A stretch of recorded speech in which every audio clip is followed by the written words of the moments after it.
Monsieur le Premier ministre, le groupe communiste condamne fermement le geste commis à l'encontre du président de la République. Il est urgent de réparer la démocratie. J'étais hier à Bourteroul, dans l'Eure, en Normandie, là où le président de la République lançait il y a 2 ans et demi son grand débat, là où tout devait recommencer plus comme avant.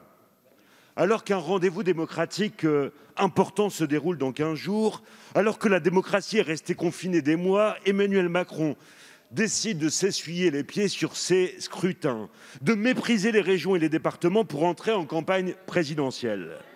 Il part en tournée hexagonale avec les mêmes trompettes, les mêmes ficelles, les mêmes circus communicants que pour le grand débat. Tout recommence donc comme avant Bourteroul. La preuve, la mauvaise réforme des retraites, sortie par la grande porte débarrassée de ses mensonges flatteurs grâce au mouvement social et à la bataille de tranchées parlementaires, elle nous reviendrait par la petite porte. Allongement de la durée de cotisation ou report de l'âge de départ à taux plein à 64 ans, emballé dans le papier du budget de la Sécu à l'automne prochain, comme si nous avions tous les mêmes points de vie en bonne santé. Monsieur le Premier ministre, pendant qu'Emmanuel Macron fait sa campagne présidentielle, les Françaises et les Français ont le droit de savoir maintenant, sans attendre, quand et comment, avec quelle méthode vous envisagez de leur faire payer la crise du Covid en remettant en cause notre système de retraite. Merci. La parole est à Madame Elisabeth Borne, ministre chargée du Travail, de l'Emploi et de l'Insertion.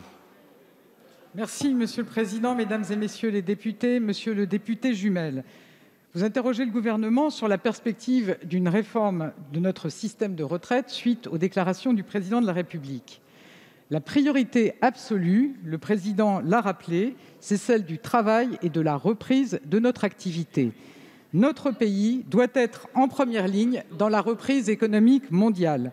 Il s'agit de stimuler notre économie, notamment grâce au plan de relance, d'encourager les créations d'emplois et les embauches. Et je pense notamment aux secteurs comme les hôtels, cafés, restaurants ou le bâtiment qui recrutent à nouveau.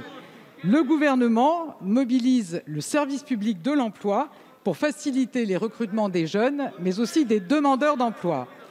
Mais en sortie de crise, les questions qui se posaient sur le système des retraites restent toujours d'actualité.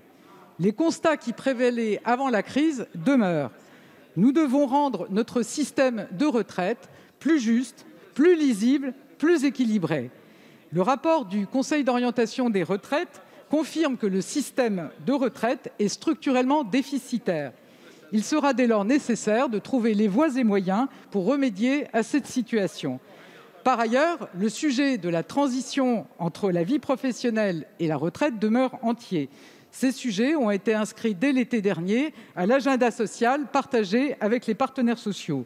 Je pense notamment au travail des seniors ou à l'aménagement des fins de carrière.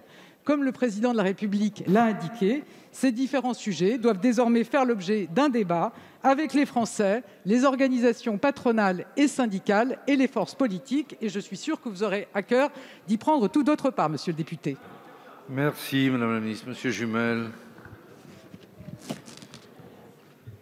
Madame la Ministre, malgré vos talents pour tenter de nous enfumer, vous confirmez que le Président de la République entame un tour de France en ayant rédigé les réponses à l'avance.